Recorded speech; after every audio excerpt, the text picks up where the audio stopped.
Сәлеметсіздер ме, құрметті менің оқырмандарым. Менің YouTube арнамды жоғалтып алмас үшін арнама тіркеліп, қоңыраушаны басып, дүпіл жіберуді ұмытпаймыз. Бүгін біз 3-ші сынып қазақ тілі 84-ші сабақ етістік туралы білетінімді еске түсіремін тақырыбында сабағымызды одан әрмен жалғастыратын боламыз. Олай болса, 4-ші жаттығуға назар аударайық. Сөз жұмбақты шеш дейді. Бейбітшілік құсы бізде әрине мектепте балдырған, балабақшада, барлық жерде ең бірінші айтылатын ол көгершін, өте керемет құстардың бірі бейбітшілік құсы деп білеміз. Түнде ұшатын құс үкі. Төрт түліктің шөлге ең шыдамдысы әрине ол өркеші бар түйе. Үрлеп аспанға ұшыратын зат ол біз балалар жақсы көретін шар. Тышқанның үй мекені, яғни тышқанның інін айтып тұр. Бізде сөз жұмбақтың шешуіндегі сөз бойынша тыңдайтын мәтін не туралы екенін болжа дейді.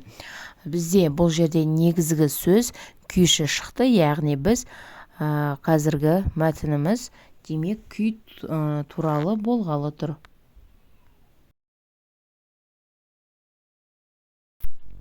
Мәтінді тыңда. Нарынның құмды ауылынан шыққан домбырашы қыз туралы аңыз әңгіме елден елге тарап кетті. Несін айтасың? Он саусағынан күй төгілген майталман жорға дейді. Құрманғазыдан артық болмаса, ешқандай кемдігі жоқ шебер дейді. Ойбай-ау, ешкімнен де домбыра үйренбеген дейді. Дина Құрманғазыдан үйреніп қалған. Ақсақ киек, Алатау, Балбырауын, Қайран шешем күйлерін күн сайын әлде неше қайталап тартып отырушы еді. Домбырашы болу оңай нәрсе емес. Ең алдымен үнді, дыбысты сүйе білу керек, және оған өзіңше мән бере біл. Екіншіден, ерінбеген етікші болады деген мақалды біздің ел бекер айтпаған. Ерінбеу, ұялмау, қысылмау керек. Өнер иесі өзін көп алдында еркін ұстау керек. Құрманғазы айтқан осындай ақыл кеңестер де домбыра шегінің сүйкімді дыбыстарымен бірге Динаның құлағына кетпестей ұялаған болатын. Бұл мәтінде бізде Құрманғазы туралы айтылған күйші және Дина Нұрпейісова туралы айтылған екен. Енді бізге Дина Нұрпейісова туралы не білетініңді айт дейді. Дина кенже қызы Нұрпейісова. Қазақтың әйгілі күйші, композиторы, Қазақстанның халық әртісі. Дина ата-ана шаңырағында бұлаңдап өскен жас кезінің өзінде-ақ Дәулеткерей, Мүсірәлі, Әлекей, Түркеш, Ұзақ, Есжан, Байжұма, Баламайсаң сияқты күйшілердің күйін нәшіне келтіріп тартып, төңірегі домбырашы қыз деп атаған.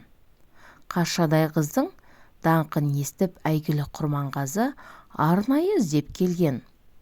Ол Динаның домбыра тартысына сүйсініп, болашағынан үлкен үміт күтіп батасын берген.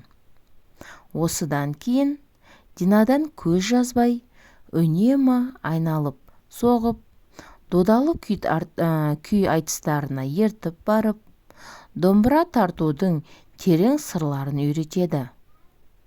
Дина 9 жасынан бастап 19 жасына дейін Құрманғазының баулуында болады. Мінеке бізде Дина Нұрпейісова апамыздың бала кезден қалай домбырамен күй тартқан туралы өте керемет жазылған екен.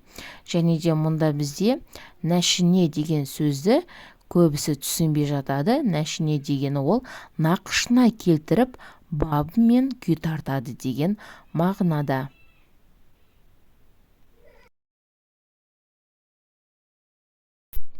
Мәтіндегі мақалды көркем жазып, етістіктің астын сызды.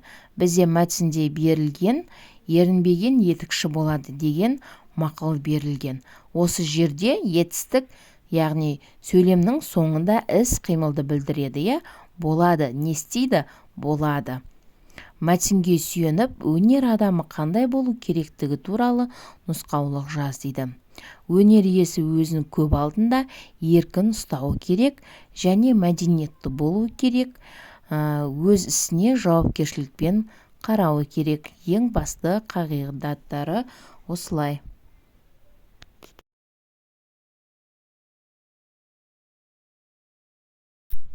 Бізде шығармашылық үзіліс 5-ші жаттығу. Дөңгелекшелердің ішіндегі әріптер реті бойынша мақалды оқы. Бізде бұл жерде шығады, жақсының аты өлмейді. Етістікті тап, оның қай сөзбен байланысып тұрғанын айт дейді. Жақсының аты өлмейді. Не істемейді? Өлмейді. Кімнің аты? Жақсының аты. Аты не істейді? Өлмейді.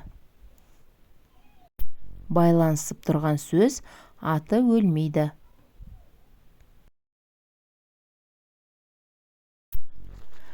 Келесі 6-шы жаттығу. Күрделі етістіктерді теріп жаз дейді. Оқып жүр, ойнады, жортады, келе бастады, сүртіп тұр, жүгіре жөнелді. Бізге берілген осы 6 белгіленген, ал енді есімізге түсірейік. Күрделі немесе дара етістік дегеніміз не? Дара етістік дегеніміз бір ғана іс-қимылдан тұрған сөзді айтамыз, ал 2 немесе одан да көп сөздерден құралған етістіктерді біз күрделі етістік дейміз. Ал енді оқып жүр, келе бастады, сүртіп тұр, жүгіре жөнелді.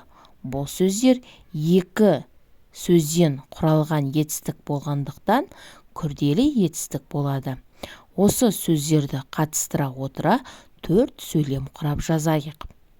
Бірінші, Айдар колледжде оқып жүр. Екінші, құстар ұшып келе бастады. Үшінші, үйдің шаңын жиі сүртіп тұр.